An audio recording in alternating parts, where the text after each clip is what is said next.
Hello friends, Lulu the library lady here. Let's see what adventure the library has for us today. Today's story time adventure is The Rough Face Girl, written by Rafe Martin, illustrated by David Shannon.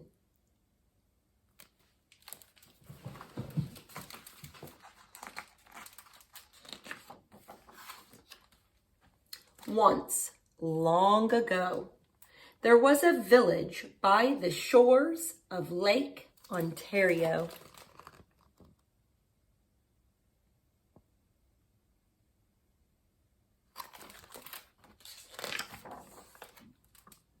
Off from the other wigwams of this village stood one great, huge wigwam. Painted on its sides were pictures of the sun, moon, stars, plants, trees, and animals.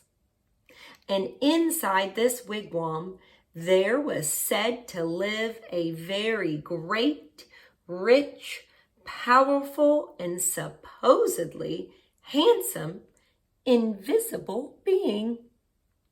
However, no one could see him except his sister, who lived there too. Many women wanted to marry this invisible being, but his sister said only the one who can see him can marry him.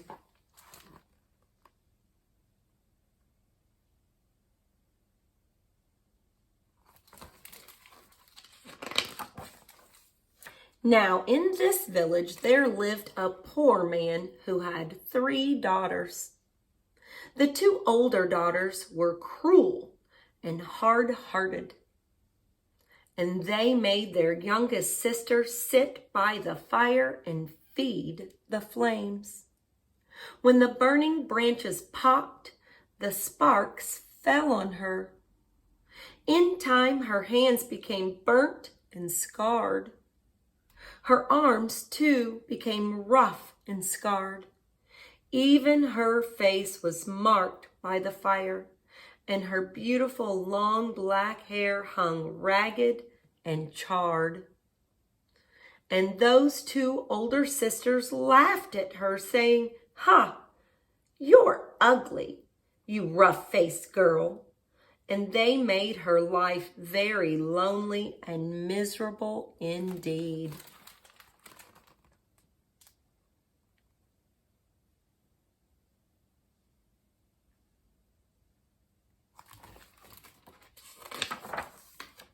One day, these 2 older sisters went to their father and said, "Father, give us some necklaces. Give us some new buckskin dresses.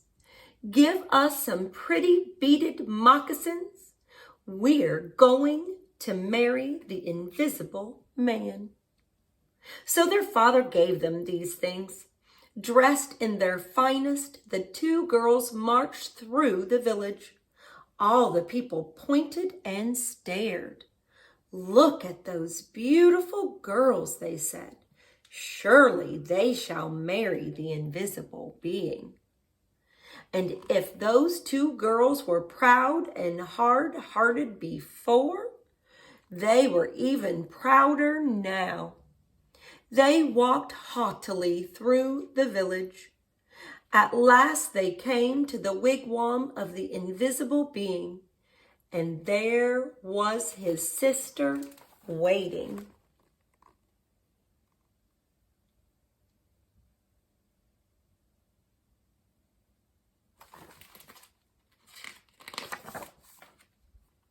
"Why have you come?" she asked. "We want to marry the invisible being," they answered. "That's why we're here." "If you want to marry my brother," she replied, "you have to have seen him. Tell me, have you seen the invisible being?" "Of course we've seen him," they insisted. "Can't you see how pretty we are? Can't you see the beautiful clothes we wear? Oh yes, anyone can tell that we've truly seen the invisible being. All right, she said quietly. If you think you've seen him, then tell me. What's his bow made of? And suddenly her voice was swift as lightning and strong as thunder.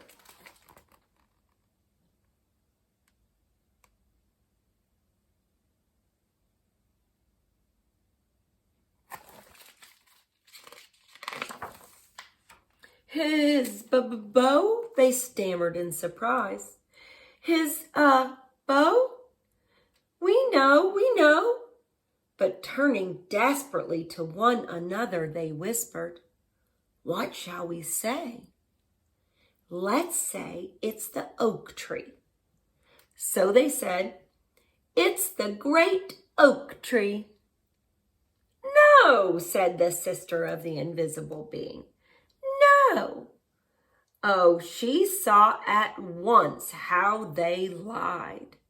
Tell me, she continued, if you think you've seen my brother, the invisible being, then what's the runner of his sled made of? Oh, we know, cried those two sisters.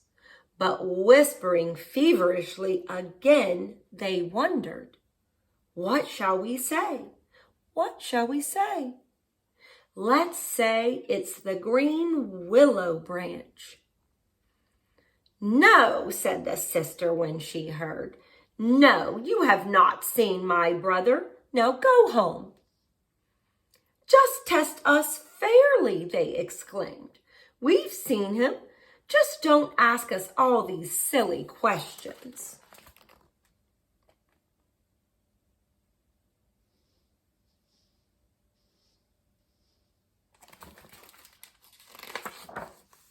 All right, said the sister of the invisible being. Come with me.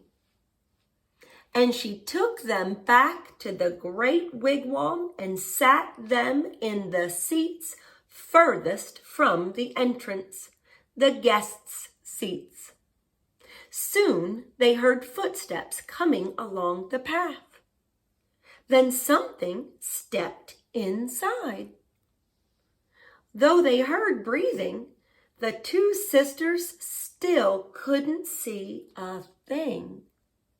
Suddenly, a great bow and a beaded quiver of arrows appeared in the air and were set down. But those two girls sat there, their eyes wide. All through that night, they never saw a thing more. And in the morning, they had to go home ashamed.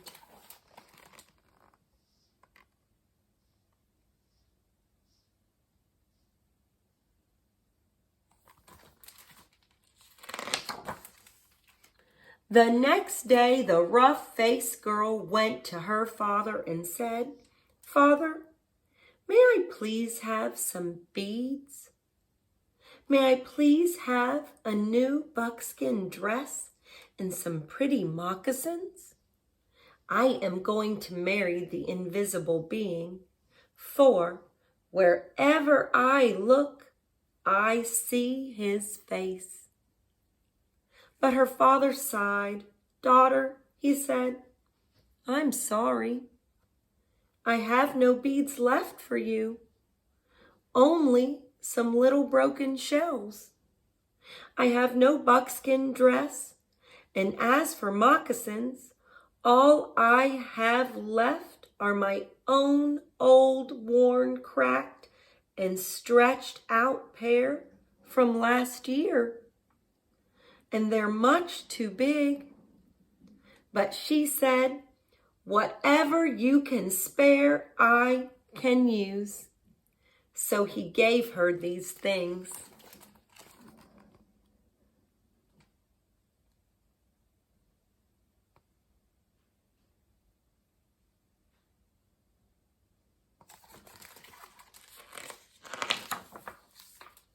Then she found dried reeds And taking the little broken shells, she strung a necklace.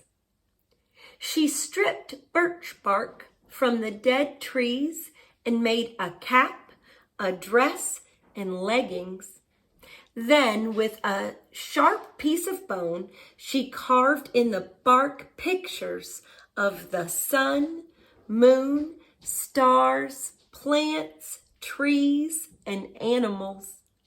She went down to the lake shore and soaked the moccasins in the water until they grew soft. Then she molded them to her feet.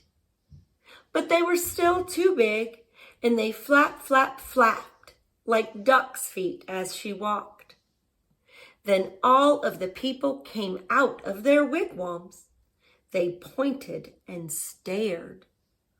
"Look at that ugly girl," they laughed. "Look at her strange clothes. Hey, hey, hey, go home, you ugly girl. You'll never marry the invisible being." But the rough-faced girl had faith in herself, and she had courage. She didn't turn back. She just kept walking right through the village.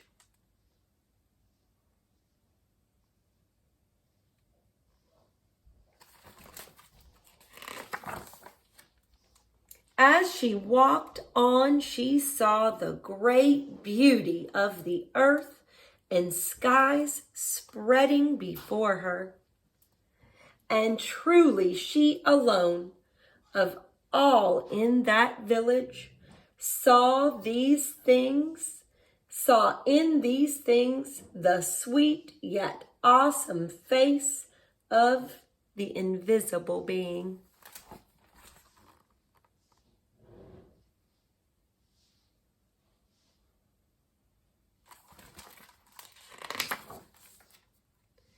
At last she came to the lake shore just as the sun was sinking behind the hills, and the many stars came glittering out like a fiery veil in the darkening sky overhead. And there, standing by the water's edge, was the sister of the invisible being, waiting. Now, the sister of the invisible being was a wise woman. When she looked at you, she didn't see just your face or your hair or clothes. No.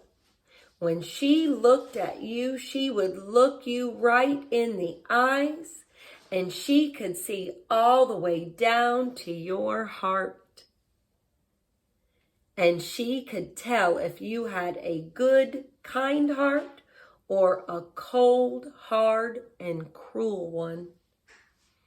And when she looked at the rough-faced girl, she saw at once that though her skin was scarred, her hair burnt, her clothes strange, she had a beautiful, kind heart. And so she welcomed her dearly, saying, "Ah, my sister, why have you come?" And the rough-faced girl replied, "I have come to marry the invisible being."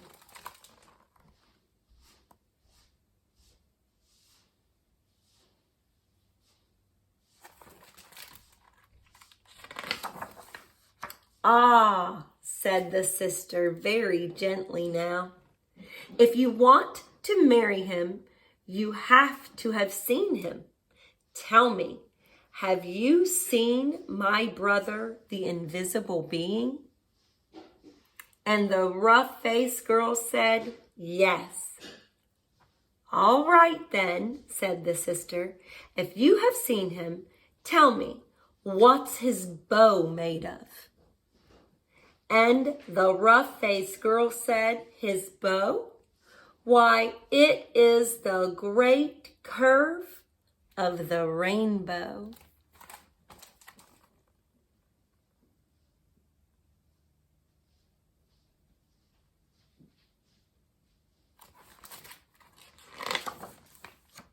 "Ah!" exclaimed the sister in excitement.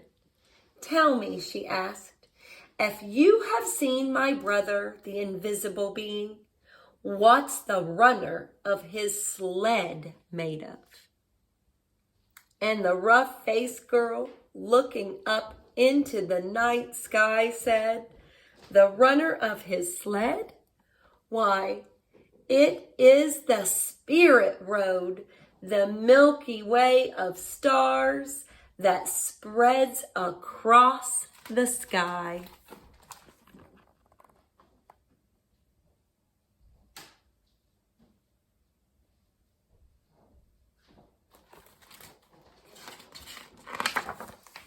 "Ah!" cried the sister in wonder and delight. "You have seen him. Come with me." And taking the rough-faced girl by the hand, she led her back to the great wigwam and sat her in the seat next to the entrance, the wife's seat. Then they heard footsteps coming along the path, closer and closer. The entrance flap of the wigwam lifted up, and in stepped the invisible being. And when he saw her sitting there, he said, "At last we have been found out." Then, smiling kindly, he added, "And oh, my sister, but she is beautiful." And his sister said, "Yes."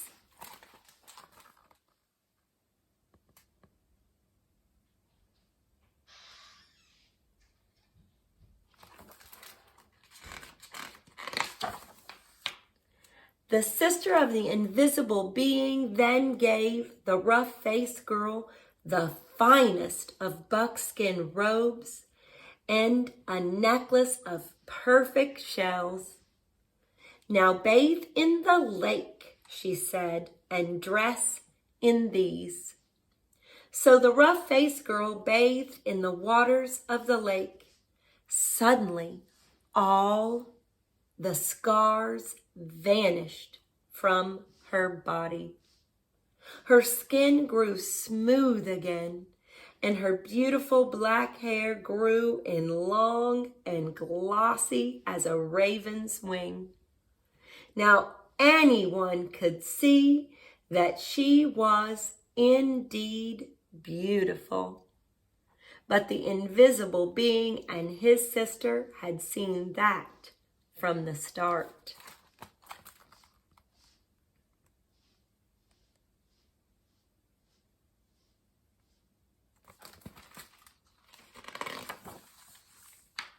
Then, at last, the rough-faced girl and the invisible being were married. They lived together in great gladness and were never parted.